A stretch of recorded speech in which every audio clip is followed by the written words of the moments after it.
शादी जो है वो सादगी से करो। यहाँ माँ बाप, एक ही बेटा है, एक ही बेटी है मौलाना, भाई आप मानते किस घर को?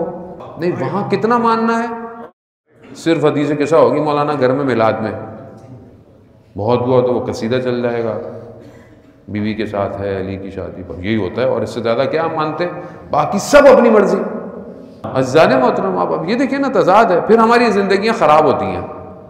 आज माशरे में जो नाचाकियाँ, इख्तिलाफात, डाइवोर्स का रेशियो, ये क्यों है? क्योंकि इब्तिदा पाक नहीं है। अब कर्ज लेके करो, ये लेके करो, सामने वाले भी वैसे ही हैं।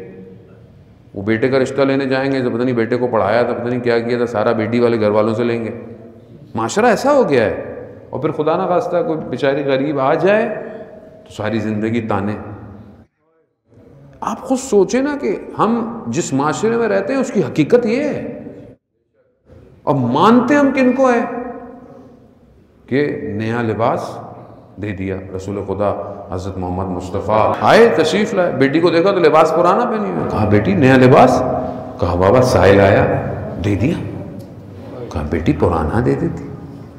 कहा बाबा आपसे भी एक दफ़ा किसी ने मांगा था, आपने अपना पीराहन उतार कर कंबल ओढ़ के घर आए थे, मैं आपकी बेटी हूँ। अज़ीज़ाने मोहतरम, अब ये सादगी, मैं ये नहीं कहता कि खुदा ने जो आपको वुसअत दी हुई है या बहरहाल आपको एक माशरे में इस्तिताअत दी हुई है, आप वो ना करें, लेकिन सादगी ज़रूरी है।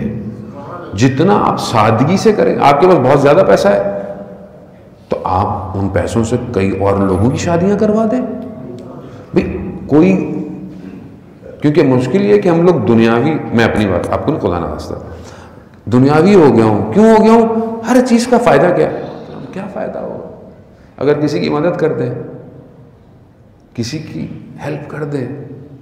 इन्फाक है ना, देना है ना। रिवायत तो कहती हैं ऐसे दो कि दाएं हाथ को भी खबर ना हो कि बाएं हाथ से दिया गया है, ऐसा दो। अब ये फ़ायदे तभी होंगे जब हम इनकी मारिफत करेंगे।